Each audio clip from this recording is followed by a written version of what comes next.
Welcome to episode 8 of Roll for Sourdough, the chaotic baking series where I let the dice control my loaves. And before we get started, I want to wish everybody a happy Pride Month. But as always, this is inspired by Roll for Sandwich, Roll for Barbecue, and Roll for Breakfast, and all the other amazing content out there. Let's get into it with the Chaos Roll today. And we got a 17, which means we're going to have wild magic in this loaf. I'm glad it's not another crit fail because I can't handle it again. Let's start off with our seasoning rolls like always and see what we get today. And we have a 4 and a 16, which is lemon zest and curry powder. I think both pair together very well. I'm excited because they both smell so good. The lemon zest, the curry powder, it gives off such a great aroma that you want to eat the bread.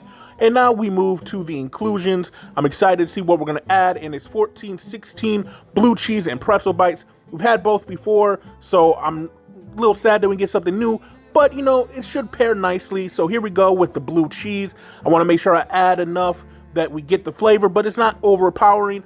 Instead of doing combos, I changed it up and I have Snyder's Hot Buffalo Bites. I don't know if it's going to work, but you know, I wanted to change it up a little bit. And every time we get pretzel bites, try something different.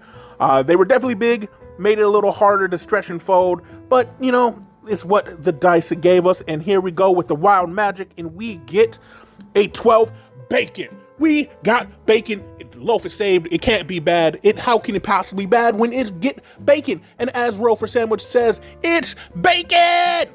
And so here we go, getting some bacon put into the dough. It is pre-cooked bacon.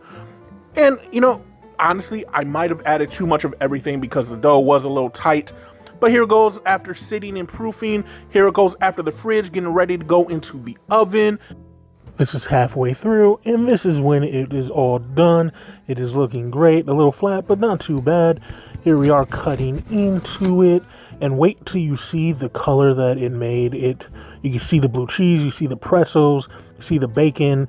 Everything was spread out pretty evenly. You know, got to get that thumbnail, and then you try it. And it wasn't bad. None of the flavors really overpowered. They all kind of flowed together, but it was honestly pretty mid. Nothing stood out. Nothing captured my taste buds. Like, it wasn't bad. It wasn't great. I give it a 6 out of 10. I call it the Golden Goblin. Make sure to follow, and I will see you next time. Thanks.